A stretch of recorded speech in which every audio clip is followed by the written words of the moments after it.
Bonsoir à tous et à tous. Bienvenue dans cette deuxième vidéo montée spécialement pour vous, étudiants en sciences de l'éducation de l'UPSEJ. Il faut dire que ce cours est tiré d'un document écrit par le professeur Jean-François Bouquillon et Martine Mariage. Toujours à votre côté, votre serviteur Benoît Jean-Samuel. Il faut dire qu'aujourd'hui, on va étudier une partie très importante du cours. Il s'agit des différents caractères de la règle du droit. Au menu, on va voir les caractères de la règle du droit. Dans un premier temps, on va voir que la règle de droit est obligatoire. Et pour montrer que la règle de droit est obligatoire, on va montrer d'abord qu'elle est un commandement et ensuite qu'elle est assortie des sanctions. En deuxième lieu, on va montrer que la règle de droit est générale et par la suite, on va montrer que la règle de droit est permanente et enfin, on va prouver que la règle de droit a une finalité sociale. Voyons présentement le caractère obligatoire de la règle de droit. Et comme nous l'avons dit, nous allons aborder en tout premier lieu, du moins nous allons voir que le droit est un commandement. Le droit, ou du moins la règle de droit est un commandement. Elle a un caractère obligatoire.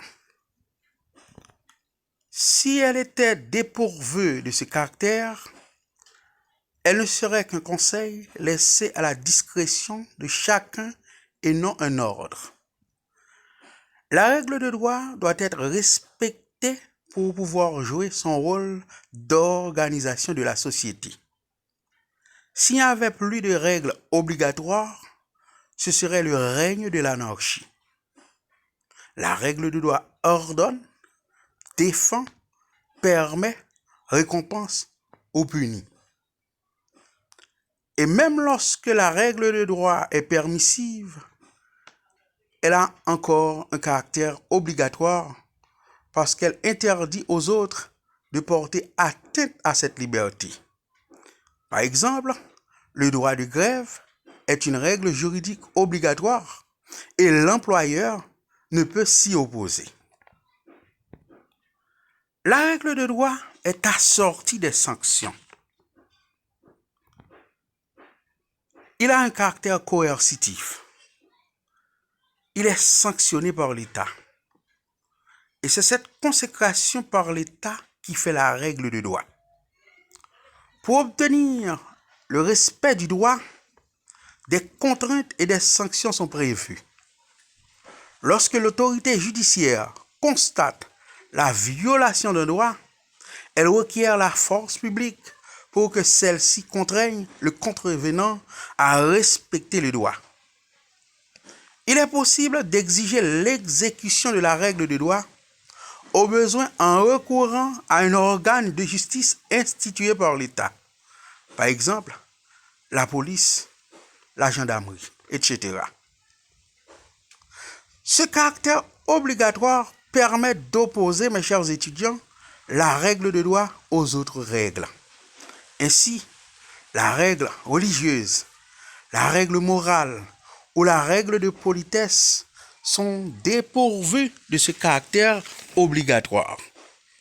Certes, la violation d'une règle religieuse peut donner lieu à des sanctions émanant de Dieu ou de l'Église, par exemple l'excommunication. Et la violation d'une règle morale ou de politesse peut entraîner la réprobation sociale, le blâme public, l'exclusion. Mais l'exécution de ces règles, mes chers étudiants, ne peut être prise en charge par l'autorité publique. L'État n'est pas à l'origine de la contrainte exercée pour le respect de la règle religieuse ou morale. On perçoit immédiatement qu'une telle proposition n'est valable que pour les États laïques, car toute règle morale, religieuse ou autre a vocation à devenir juridique, indépendamment de son contenu et de sa finalité. Il lui suffit d'être rendu obligatoire et sanctionné par l'État. Or, pour les États religieux, la distinction entre règles religieuses et règles de droit n'existe plus. Par exemple, dans les pays de l'islam et de l'Inde. Donc, ce qui est important, mes chers étudiants, c'est que l'existence d'une sanction serait le propre de la règle de droit. Voyons présentement le caractère général de la règle de droit. Parce que non seulement la règle de droit est obligatoire, elle est aussi générale. La règle de droit est générale. Cela signifie qu'elle a vocation à s'appliquer à toute personne qui forme le corps social. Cela explique qu'elle soit toujours formulée de manière générale et impersonnelle. On rencontre souvent les formules « quiconque »,« toute personne ».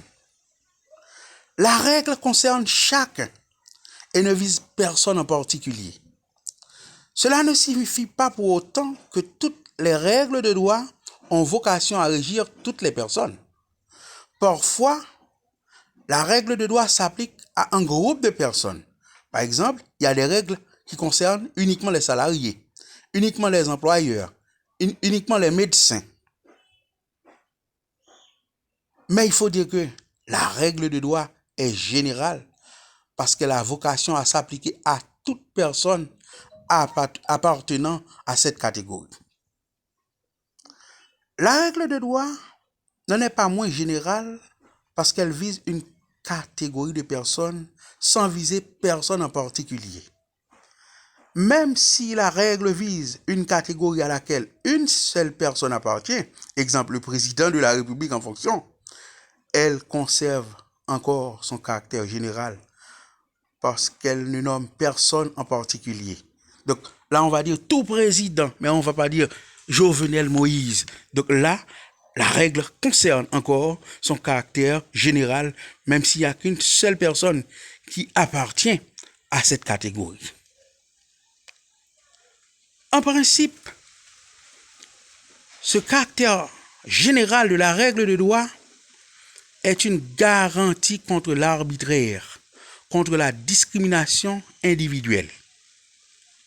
Mais il faut dire, mes chers étudiants, que le caractère général de la règle de droit ne signifie pas égalité.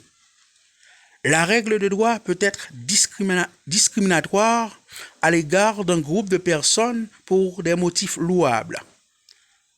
Ce qu'on appelle, par exemple, la discrimination positive.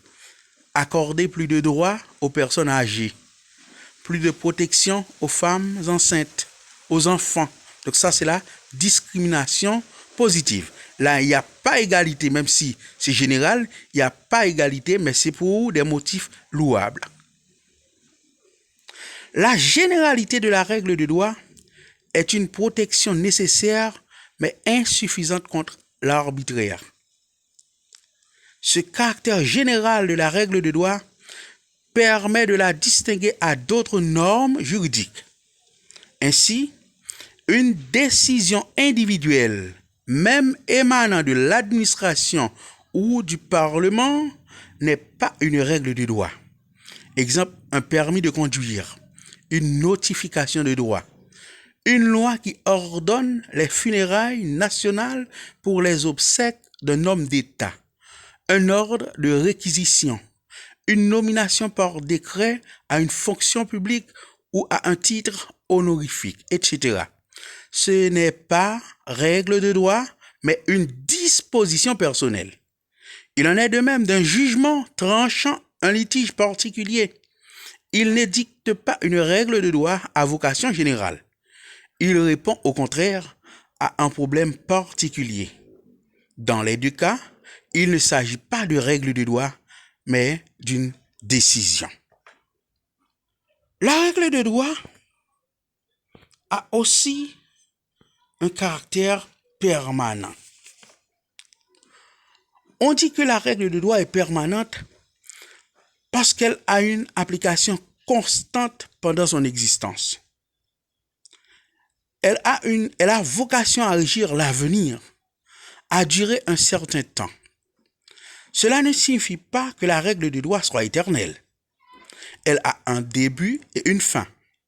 Cependant, pendant le temps où elle est en vigueur, elle a toujours vocation à s'appliquer. Un juge ne pourrait pas écarter l'application d'une loi parce qu'elle ne lui paraît pas opportune. Si les conditions prévues par la règle sont réunies, la règle a vocation à s'appliquer. La règle de droit est permanente parce qu'une fois née, la règle de droit s'applique avec constance et de façon uniforme à toutes les situations qu'elle réglemente jusqu'à ce qu'elle soit abrogée par l'autorité compétente. Non seulement la règle de droit est obligatoire, elle est générale, elle est permanente, elle a aussi une finalité sociale. Il faut dire que mes chers étudiants, le droit a pour ambition de régler les relations extérieures des hommes entre eux pour y faire régner une certaine paix sociale. Il est un facteur d'ordre, un régulateur de la vie sociale. Il a donc une finalité sociale. Mes chers étudiants, nous venons de voir ensemble les 4 caractéristiques de la règle de droit. Dans un premier temps, on avait vu que la règle de droit est obligatoire. En deuxième lieu, elle est générale. Ensuite, elle est permanente. Et enfin, elle a une finalité sociale. Merci de m'avoir écouté avec attention. J'espère vous retrouver dans un prochain numéro pour la continuation du cours d'introduction au droit. Toujours à votre côté, votre serviteur Benoît Jean Samuel. Au revoir.